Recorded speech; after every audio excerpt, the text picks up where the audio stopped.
Hello and welcome to the Gemhawks YouTube channel. For today's free tutorial here on YouTube, we're going to be creating this very easy project. It's a heart drop earring or pendant. So the beauty of a design like this is if you want to make earrings, you can stop here and add that to your earring findings, or after I've shown you how to create the first section, I will take you through adding this little convertible drop section to make this into a pendant. So you've got a two-in-one design and you can make a suite of jewellery very easily. In terms of the beads I'm going to be using, I have an 8mm round faceted black agate. And then I have an 18mm faceted agate, which is a coin or a puffy coin bead if you prefer. It's got a nice big drill aperture through the centre there. So if you're making a suite, you'll need 3 of each. Just 1 of each for a pendant and 2 of each for just earrings. In terms of wire, we're going to be working with 1mm or 18 gauge, and you're not going to need a huge amount of that to create this piece either. So let's have a look at creating this first section. To begin with, I have a 10-inch section of 1mm or 18 gauge wire. Now this is a medium copper. You could use a soft copper if you prefer, but I would say a medium temper copper is the best way to go. You can use a raw copper or you can use a copper colour wire which has been anti-tarnish coated like this one has. So to begin with, I'm just going to ensure that the end is nicely cut flush so that we don't have any nasty sticky uppy bits. And we're going to begin by creating a small spiral. I'm using my round nose pliers today. You could just as easily use your bail makers or your memory wire finishing pliers if you prefer. We're going to create the first part of a rounded form, but without that actually completely touching until we begin to push that into the non-dominant hand. So I'll start off by just pushing that very, very slowly until we get 2 rotations of wire from that start point. Now, if you're making that as earrings, you will need to ensure that they are indeed the same size. And again, if you are making earrings, when we come to make the bend in the wire that defines the size of the heart, you'll need to lay one over the top of the other. So let's just grab hold of this piece. What I tend to do is take the existing piece, hold that over the top, put the new piece underneath, and then just grab that with those bent chain nose pliers in the right place. And then you can pull that first one out of the way as you add that bend in. Now this usually works, so let's see if that is gone to plan. It has indeed. If you find that that's either just slightly too small or slightly too large, you can just rotate that outwards or inwards to make that work properly for you. The next thing I'm going to do is to just warm the section of wire through that comes away from that segment. Now you can use round nose pliers or bail makers or something similar to help you with this form, but what I like to do is to just draw that wire around until it comes back across the centre. You can of course always use your pliers to help you with that shape. So if you were using round nose pliers, you could pop them in like so and just rotate that gently around until you get a second lobe on your heart that's around about the same size. So just give that a quick wiggle to make sure that you get them in the right kind of shape and size. Make sure that they are as similar as possible. Once you're happy with that form, what we're going to do is to grip at that centre point, like so. Again, I'm going to be using my bent chain nose pliers and just push that wire back up the centre and away. Now it's a bit kinked at the moment, but that's fine. What we're going to do is just push that down into position, give that a quick smooth and warm through, and then we can tighten this segment up slightly. If you want to bring this small segment a little bit closer together, you can do so by pinching across, like so, and then you'll need to ensure that the straight line of wire comes up the centre and away. So if I'm making a pair of earrings, what I would like to have happen is to have the coil on opposite sides. So you can of course put them one on top of the other to make sure that that shape is the same. Little bit different there, so I'm just going to take a second to try and get that to be a little bit closer to symmetrical. And then we're going to give that a quick squish. Now for this demonstration piece here, I applied a little bit of hammering. So I'm just going to grab a block and hammer and show you how to do that without disrupting too much of the other wire. So before you begin hammering, do make sure that you're happy with the symmetry of the two pieces if you are making as earrings. What we're looking to do is to create strength in this lowest form, but not go any further than where the tops of those two heart lobes are. So what we're going to do is ensure also that it's completely flat, and we'll just hold the piece to keep it as strong and as close together as possible, whilst we strengthen around this side before working on the opposite side here.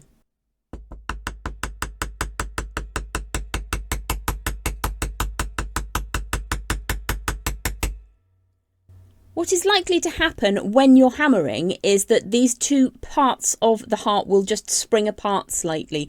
So it is kind of important to just push them together as you work on strengthening them until you have to strike down on the bit where your fingers are.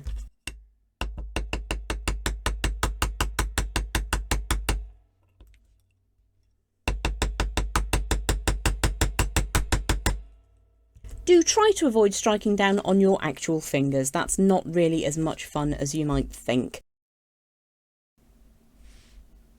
We're going to add in now the first of our two beads. Now I've suggested an 8mm and an 18mm, but you could go for whatever really you want. I think that an 8mm sits really nicely with the size of the heart that I've gone for, but obviously you can play around with how that looks in terms of sizes as much as you like. So I just pop that one up into the corner for now. What we've got to do now is a little bit of guesswork, which is always fun. So I'm just going to make sure that that wire is nice and warm, smooth and straight, and add on that large puffy coin bead at the top. The next thing that we've got to do, and it's easy for the second one because you can kind of measure where this next angle change needs to be. For the first time that you do this, what we will need to do is just leave a little gap. Now I've got 3 visible wraps of wire between the small bead and the large bead on my first piece here. So if you imagine you're leaving about a 3.5mm gap just there, then you can pinch your larger bead into position. And then up at the top, I again have got 3 visible wraps of wire. Now 18 gauge wire, 1mm, is obviously 1mm thick. So what we're going to need to do is leave another 3.5-ish millimeter gap up at the top. Now you could measure that. I'm just going to kind of eyeball it and hope that things work out. When you're making your second one, you can kind of lead them side by side as you're going through, and just make sure that you're leaving enough space.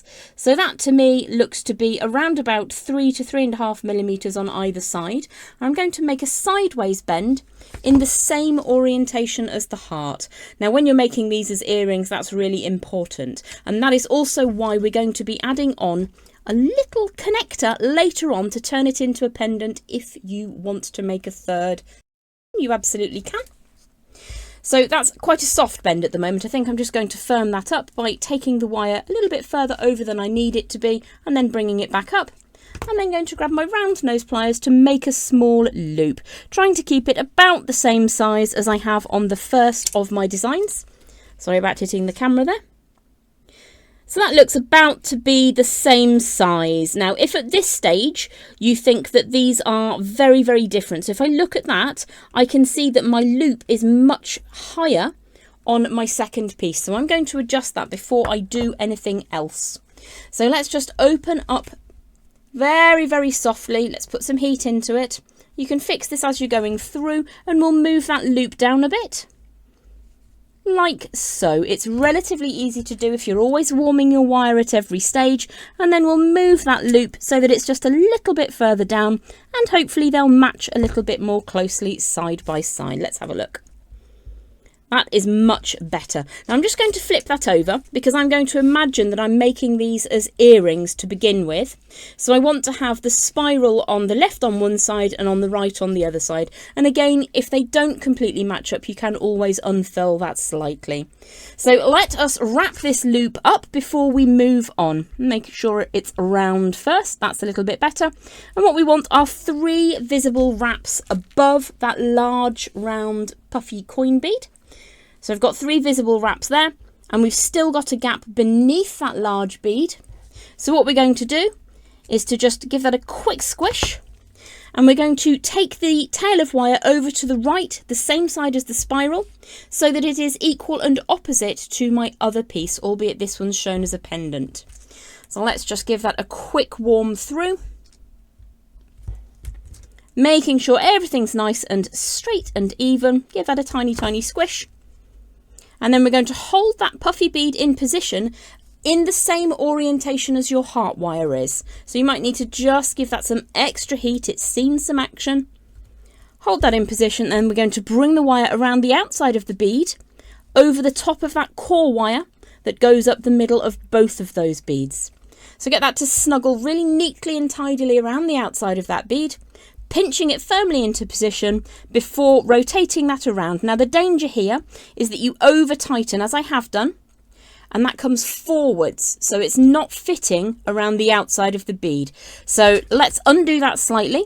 What we're going to do is just rotate the pliers away, and you'll see that we've just moved that so it's back around the outside of that bead. As this is something that commonly happens, I like to show it in the tutorial so you can fix it. Pinch that wire up neatly, take the tail over, holding very firmly to stop that wire from moving. So we're going to just flip over to the rear of the design now, tighten up these coils so that they're slightly further up, and then pull that wire across the back before trimming away,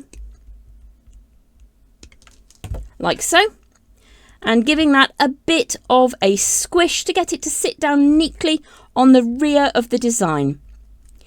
So let's straighten everything up and sit it down on the board.